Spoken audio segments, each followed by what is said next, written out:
Vous allez écouter un entraînement au TCF, le test de connaissance du français.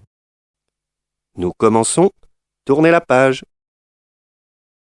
Écoutez l'extrait sonore et les 4 propositions. Choisissez la bonne réponse. Question 1. Votre passeport, s'il vous plaît. Quelle est votre destination? A. J'aime les États-Unis. B. Je suis français. C. Je vais à New York. D. J'habite à Lyon.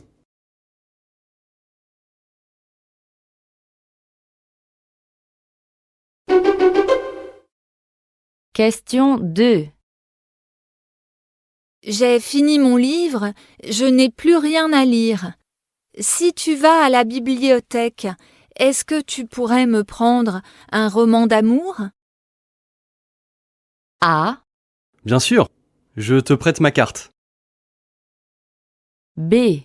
D'accord, je vais choisir une belle histoire. C. Oui, ils ont beaucoup de journaux. D. Parfait, j'irai l'acheter demain.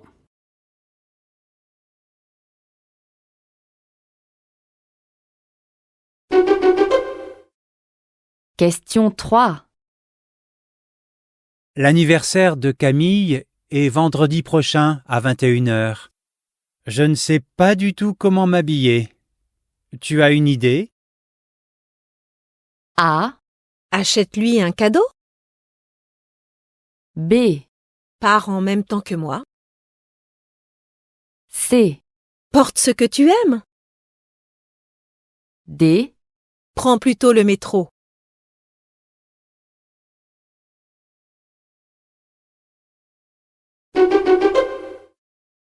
Question 4. Excusez-moi, vous savez à quelle heure passe le bus 37? A. Oui, il arrive dans 2 minutes. B. Oui, il circule aussi le dimanche. C. Oui, il s'arrête à côté de la mairie. D. Oui, il va en direction de l'hôpital.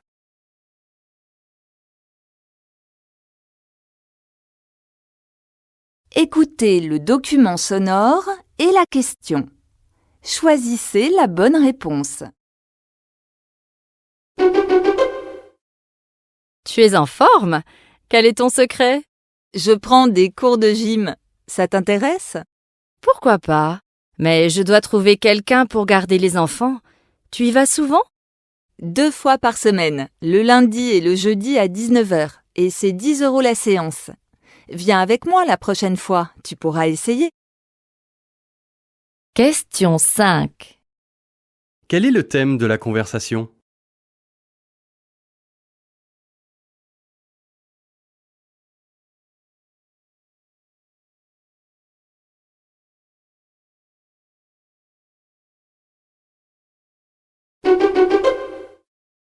Alors, juste avant les repas de réveillon, un dernier petit conseil. Avant, pendant, après, qu'est-ce que vous conseillez? Pendant, je conseille rien parce que c'est les fêtes et il faut que les gens profitent. Mais après, il faut certainement faire plus attention à diminuer sa consommation d'alcool, passer même à de l'eau, et puis diminuer aussi ses quantités de sucre et de graisse dans les jours qui suivent. Question 6. Selon cette personne, que doit-on faire pendant les fêtes?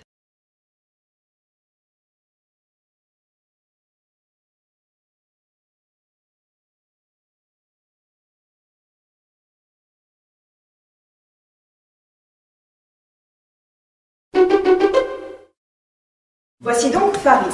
Il est chorégraphe et possède sa propre compagnie. J'enseignais la danse. Et là, je gagnais bien ma vie. Et du moment où j'ai commencé à faire de la chorégraphie, c'était pas la même chose, quoi. Et vivre de la danse, ça a été très dur et très long. Je travaillais à l'usine et j'avais ma pratique en parallèle, quoi.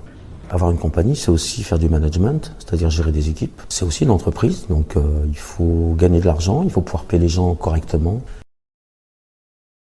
Question 7. Qu'explique Farid?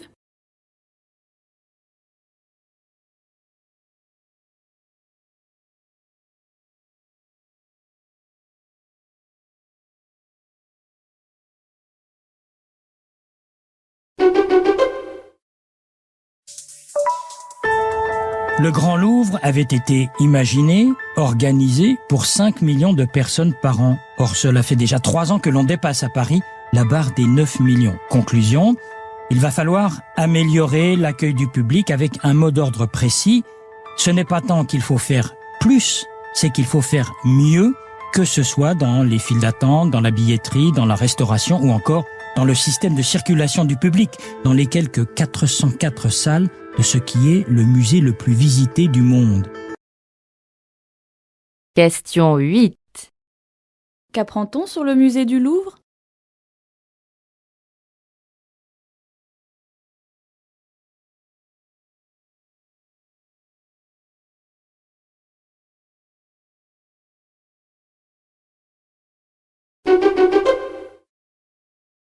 L'histoire ne l'a pas vraiment retenu.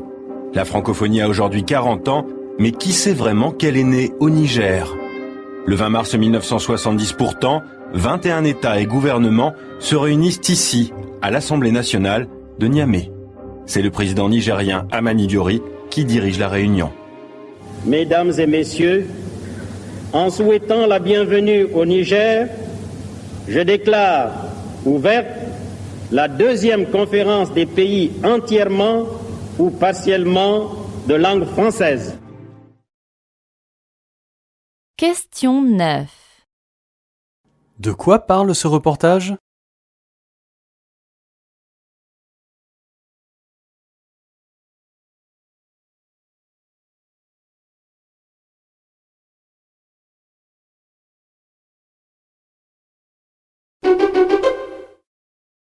Vous vous intéressez précisément à ces problèmes de mesure de la pollution. Alors vous préparez notamment un produit, un appareil qu'on pourra transporter sur soi en permanence, c'est ça?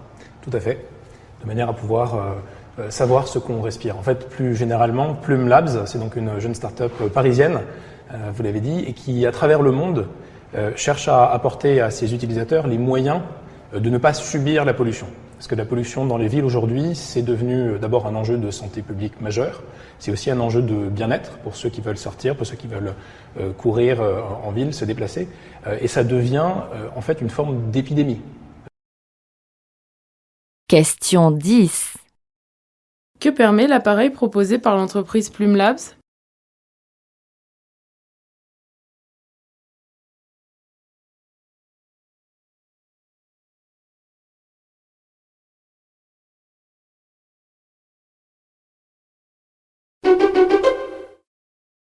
Le monde dont je rêve, c'est un monde différent dans la production énergétique que celui qu'on a connu. C'est-à-dire que c'est pas de la production de masse. Le monde dont je rêve, c'est un mixte énergétique et puis d'user, et selon les territoires, leurs particularités, leurs sensibilités, de faire appel à l'hydraulique quand on a la possibilité. À l'éolien, bien entendu, au solaire, quand on est dans des régions qui le permettent. Mais alors, vraiment de choisir en fonction des territoires. Et c'est pas, non, je fais pas partie de ces personnes qui pensent que la solution c'est de planter des grands champs d'éoliennes et de tout mettre sur l'éolien. Question 11. Que propose l'intervenante au sujet de la production d'énergie?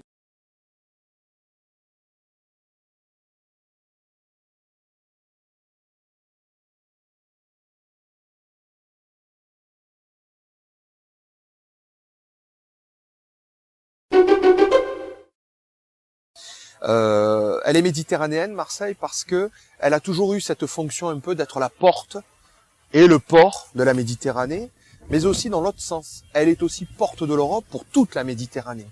Donc, en ce sens, Marseille produit du sens quand il s'agit d'exporter un modèle européen vis-à-vis du sud et de l'est de la Méditerranée, mais elle est aussi terre d'importation des hommes, des biens, des cultures.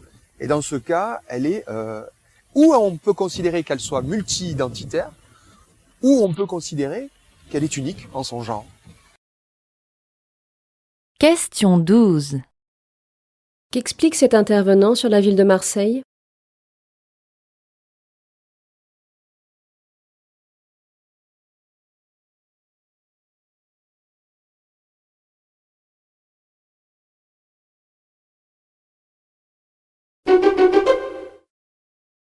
Les solutions, les outils pour lancer une économie verte, a priori, ils existent. Alors pourquoi est-ce que ça coince aujourd'hui ?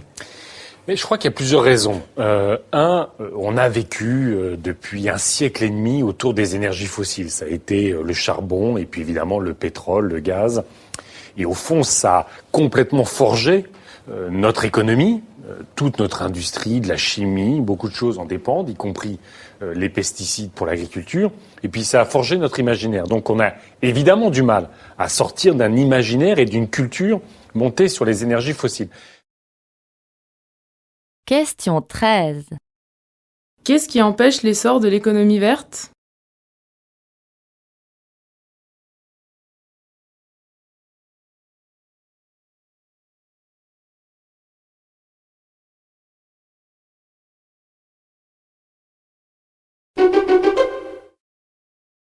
Chaque matin, à 9h, on se retrouve avec tous les producteurs et les journalistes du département pour faire un point éditorial. On voit quels sont les grands sujets dans le monde et on décide du sujet du jour, de la vidéo qu'on mettra sur le site, mais aussi de qui va couvrir quoi, comment, quelles sont les sensibilités politiques, quelles sont les priorités des sujets.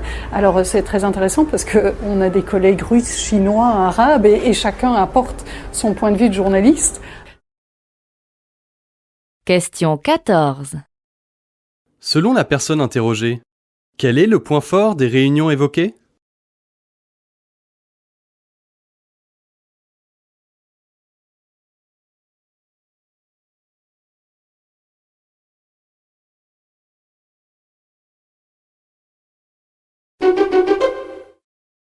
Francophone à part entière. Écoutez, c'est moi, je pense, et j'en suis convaincu, la seule façon de convaincre les francophones québécois de continuer à militer pour la survie du français, c'est de leur donner assez de latitude pour qu'ils se sentent québécois, francophones à part entière. Sinon, l'attraction de l'anglais est là, et on la subit encore plus qu'ici. Donc moi, je pense qu'il faut absolument, au contraire, faire naître ce sentiment de fierté et du fait qu'on doit s'assumer comme différent. On est différent et on s'assume comme différent. Ça ne veut pas dire qu'on coupe les ponts. Les Québécois sont très avides de connaître les emplois, les équivalents qui ont cours en Europe. Question 15. Selon l'intervenant, à quoi les francophones québécois doivent-ils être incités?